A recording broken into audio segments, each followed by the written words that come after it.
Welcome to the Human Capital Innovations Podcast, your go-to source for personal, professional, and organizational growth and development. We hope you tune in often for all things people management, organizational development and change, organizational leadership, and social impact related. Maximize your personal and organizational potential with Human Capital Innovations Podcast.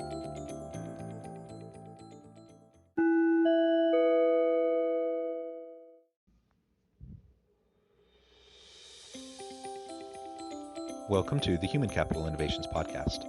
In this HCI podcast episode, I talk with Michelle Graff about cultivating human resiliency and the compassion-fatigued organization.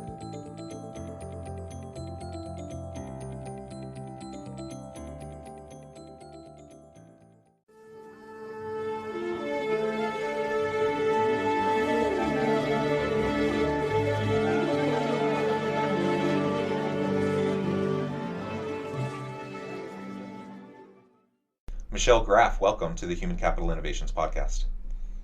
Hi, glad to be here. Thank you for having me.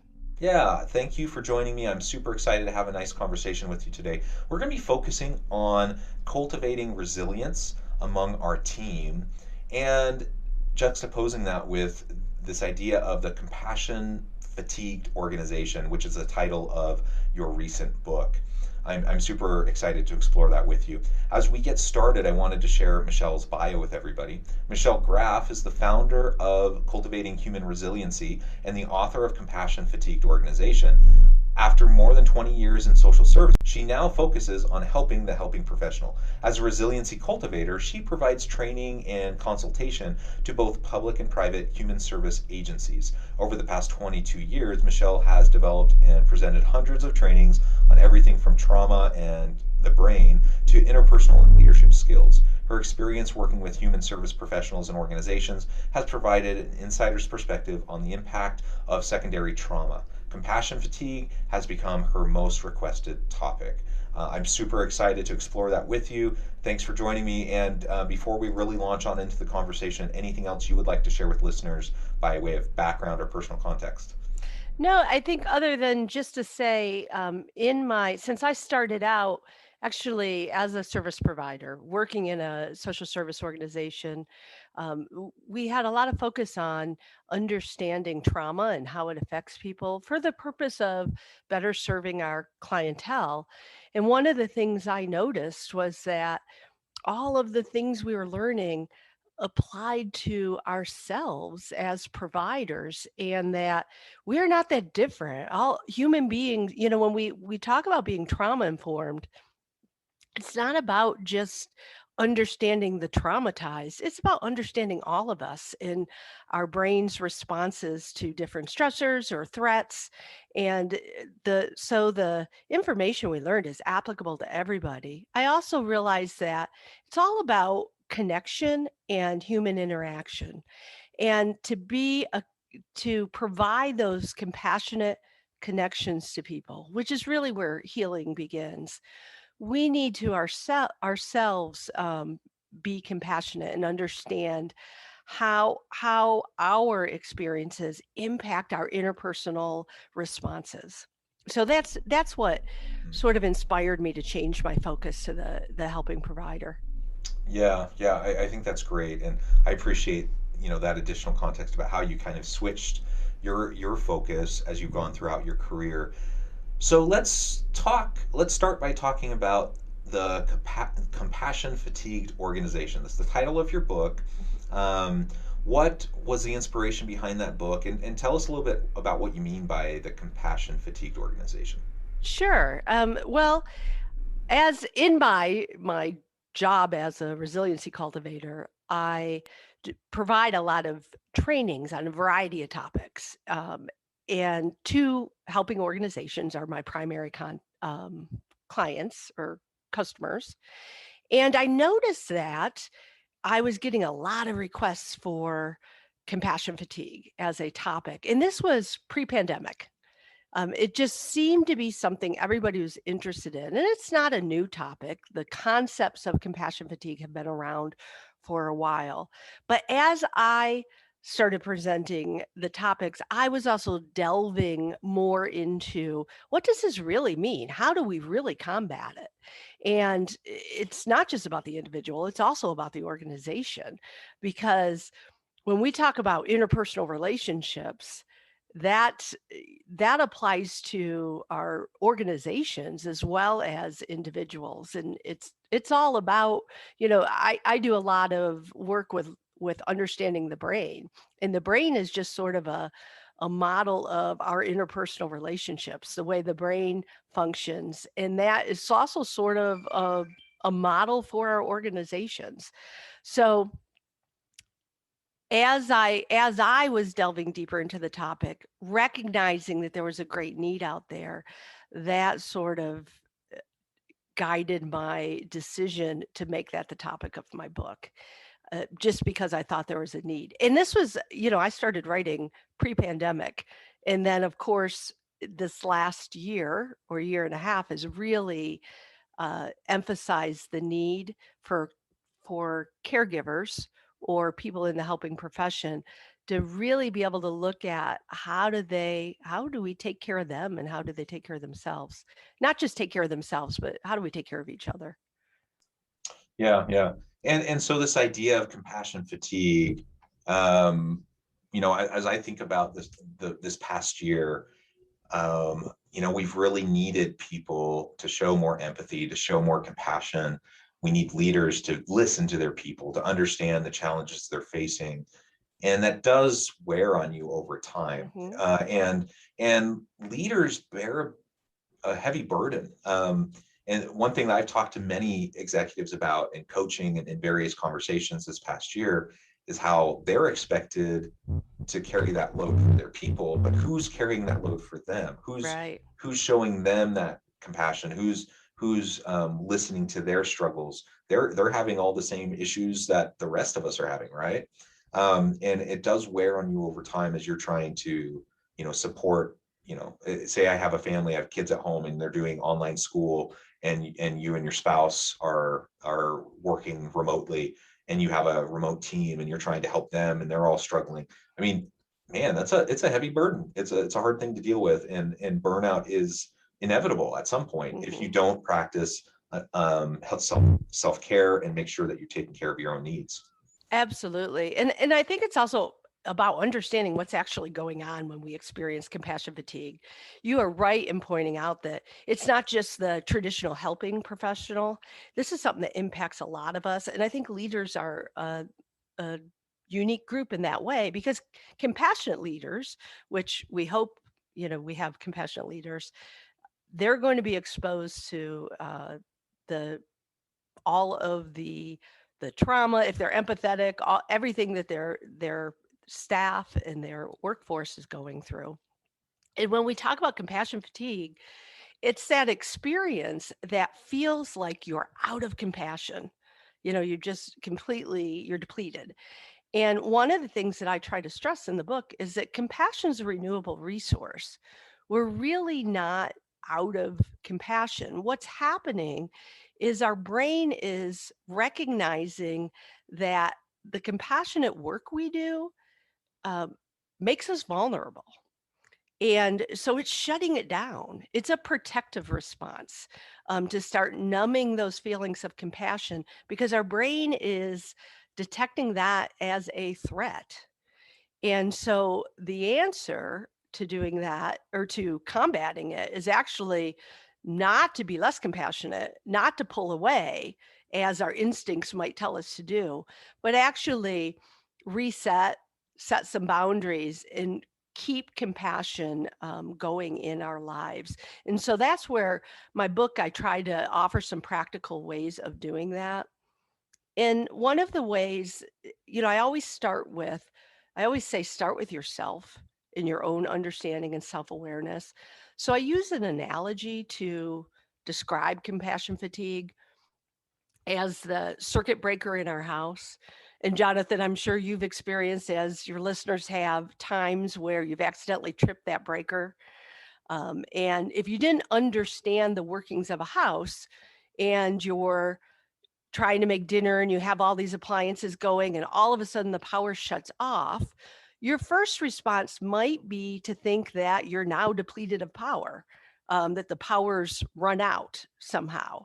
But of course, we know that's not what is going on at all. You've just tripped a circuit breaker, and that's a safety feature in your house.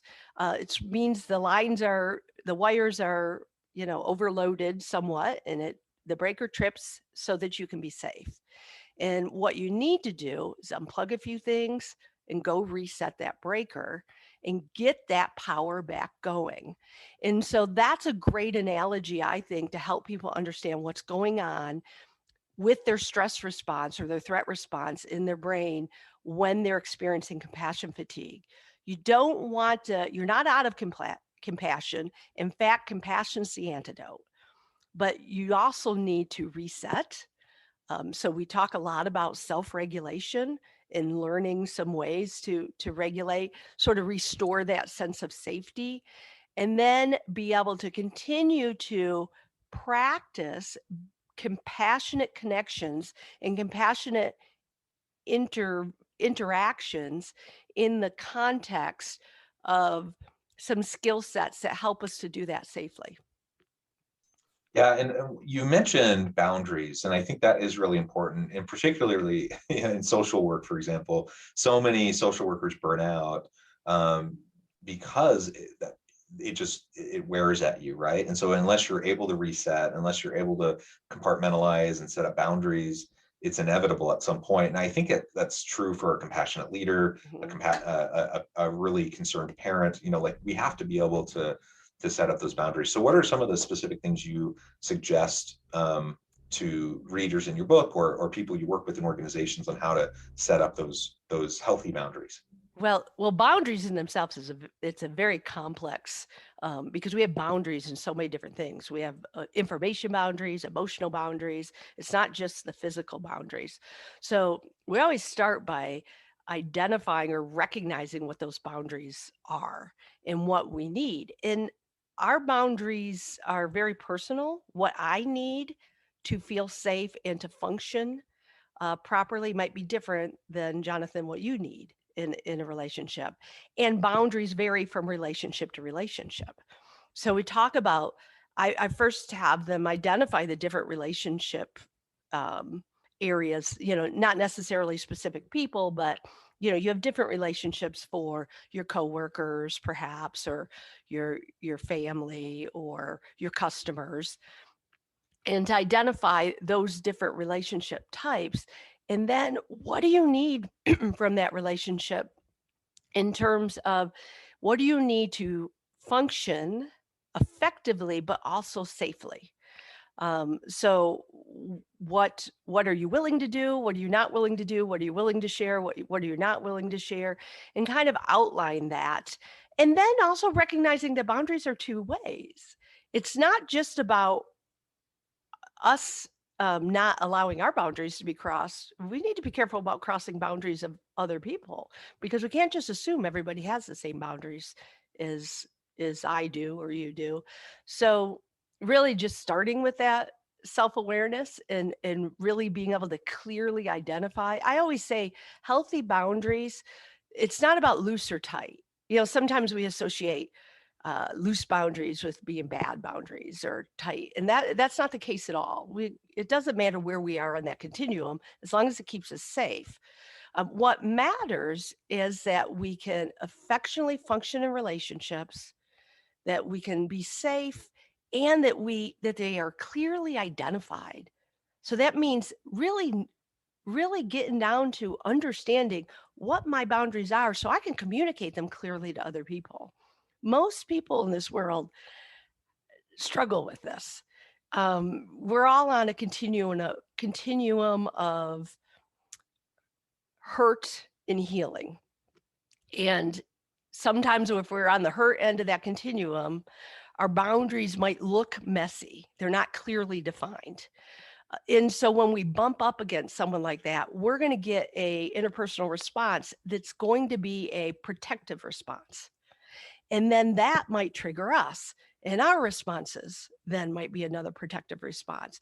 And the better we can have established the boundaries, the more easily not only can we communicate them, but we can recognize when we're doing one of those protective responses in our relationships. And we can stop and say, oh, wait a minute. Did I just have my boundary crossed? Or did I just cross somebody else's boundary in how I responded to that? So that's sort of a complicated response to a complicated question, but it really starts with that self awareness.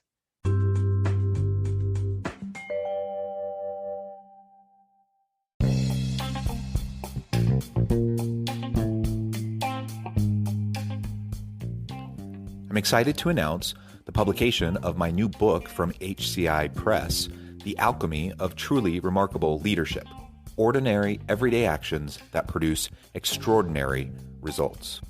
Consider how the nature of work has shifted over the past 50 years. With increased globalization, rapid technological advancement, and the shift in economic composition, the average job of today looks very different than the average job of 50 years ago. What will the jobs and organizations of tomorrow look like? Moreover, what does this all mean for organizational leaders? What are the core competencies and capabilities of organizations and their leadership that are prepared for continued disruption and geopolitical and socioeconomic shifts? Regardless of what the future holds, increasingly, leaders need to be socially minded, data-driven, decisive, champions of talent, and disruptors of the traditional notions of leadership, teams, organizations, and work. The Alchemy of Truly Remarkable Leadership will help you to explore your own leadership competencies and capabilities and consider ways to apply and implement them into your workplace and personal life.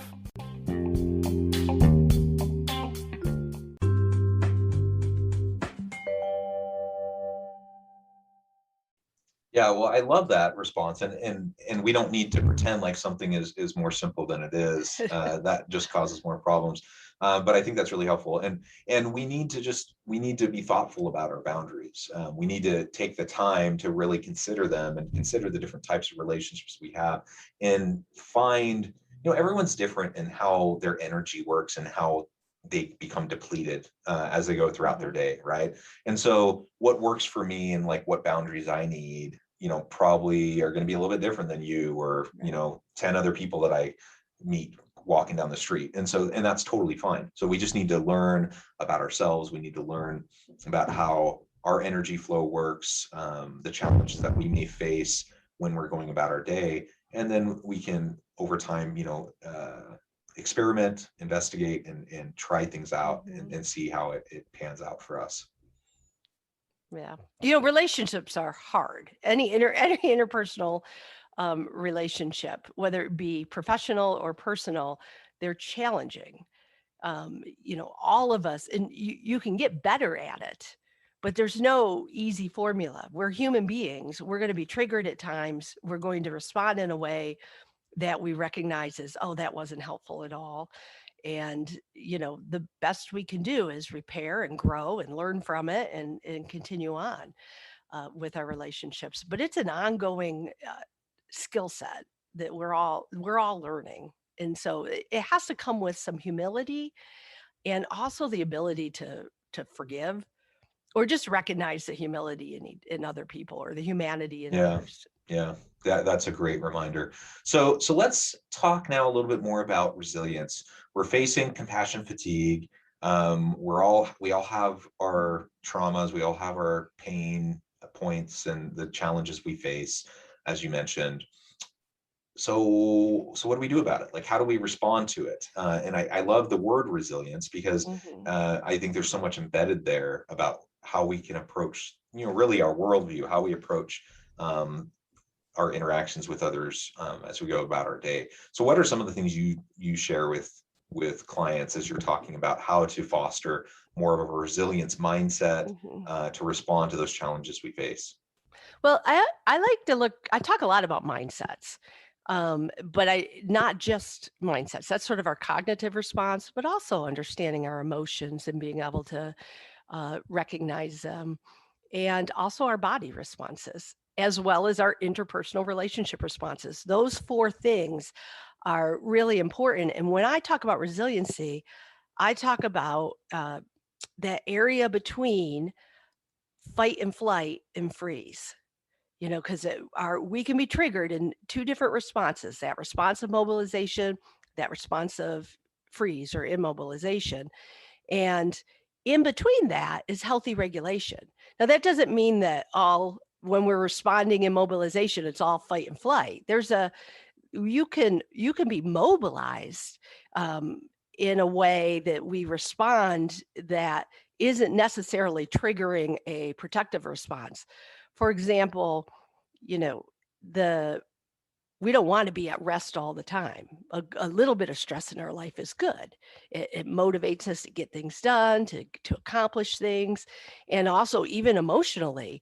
Um, that's where that's where courage lies when we're mobilized, but we still, we have to face something that's challenging, but we're not triggered into being frozen or over responding or in a way that's distorted. So I take a look at that in all four of those areas I mentioned. So in terms of mindsets, recognizing what does fight and flight look like in a mindset? Well, that's our protective response in all the distortion, learning about how our brain distorts things in order to keep us safe when we're threatened, but recognizing when we're applying that distorted thinking to situations that it's no longer helping us. We're not being threatened right now, and it's keeping us from being a critical thinker. Or on the other end of that continuum is denial or dissociation.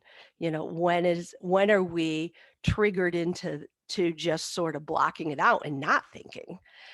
And how do we keep ourselves regulated? So resiliency comes in the practices, whether they be cognitive practices or the regulation practices, as well as the things that we practice over time that builds our skill set so that we broaden that middle band where we can stay regulated both emotionally, cognitively, and within our interpersonal relationships. Um, and we're not being driven by those protective survival responses. I really love that, and I think that the fight or flight response, our survival response, it's baked into us, right? It's just part of our hard wiring, and so we need to learn we can how we can get past the survival response in terms of taking care of ourselves and our relationships with others. I think that's all super important, and I again, I love the word resilience. I love the idea that, you know, we can choose how we're going to respond to challenges that we face. Um, we all come from different backgrounds. We have different stuff that we have to deal with. We have different levels of privilege or lack thereof. Um, I'm a middle-aged white dude. I say that a lot on this podcast. I'm straight. Like I have a lot of privilege, but that doesn't mean I don't have challenges, that I don't have hardships, that I don't have emotional trauma. I do just like everybody else, but mine looks different than others, and I don't have to face some of the same systemic challenges that others have to face, right? But I can recognize that. I can then learn how I can respond to the types of unique situations I face. And then I can learn how I can better support others who might face different challenges. And so that we can all collectively have more of a resilience mindset and be more proactive about how we respond to those difficult things in our lives. Yes. Yes. And it's the wonderful thing. The thing I like the most about the work I'm doing, it's not about pathology. It's about being human. And we all get triggered, every one of us. And yes, our you are correct. In our past experiences certainly shape how we respond. I believe the experiences of our parents and grandparents shape how we respond. But each interaction that we face, we have an opportunity to respond differently and to learn and grow from that. But part of learning and growing is also being able to um, acknowledge that you're human and accept that you are going to make mistakes, Yeah. and that and kind of be able to get past the emotions that come with that too. Yeah. So that we can fix the, we can heal, we can focus on healing and restoration as opposed to um, guilt Yeah. and things that are helpful. Yep, perfect. Well, Michelle, it has been a real pleasure talking with you today. The time has flown by. We're about to the end of our time, but before we close, I wanted to give you a chance to share with listeners how they can get connected with you, find out more about your work, your team, and then give us the final word on the topic for today. Okay. Well, I have a website called Resiliency, or it's resiliencyonline.com. That's a good way to connect with me. I also Cultivating Human Resiliency has a Facebook page and a YouTube account. And so if you Google Cultivating Human Resiliency, you can find me there. And also, my book is available on Amazon.com, and it is the Compassion Fatigued Organization, Restoring Compassion to Helping Professionals. And that's available if you want to look for that. And also you can, if you go to my website or Facebook page or any of the other social media accounts, you'll be able to find more information also about my book. And I also, what I really, my big work, I'm more than just an author. I work with organizations, and I love working with leaders. I provide trainings online, as well as, before the pandemic, I did workshops in person, and hopefully someday we'll get back to those. But I'm available to help organizations also, in this or anything, compassion fatigue, or anything that has to do with resiliency, being trauma informed. The brain is one of my favorite topics to talk about. And I am not a neuroscientist, but I like to find practical ways to apply the research to the work that we do. Yeah, perfect. Well, thank you, Michelle. It has really been a pleasure. I encourage listeners to reach out, to get connected, to find out more about what you can do for them. Check out your book, check out your service offerings. And as always, I hope everyone can stay healthy and safe, that you can find meaning and purpose at work each and every day. And I hope you all have a great week.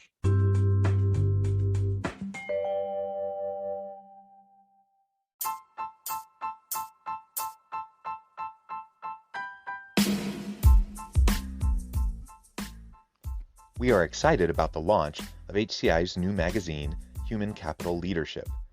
Human Capital Leadership is a free, interactive e-magazine designed to help individuals, leaders, and organizations find innovative approaches to maximize their human capital potential. We will be publishing issues quarterly in August, November, February, and May. Check out the first issue and let us know what you think.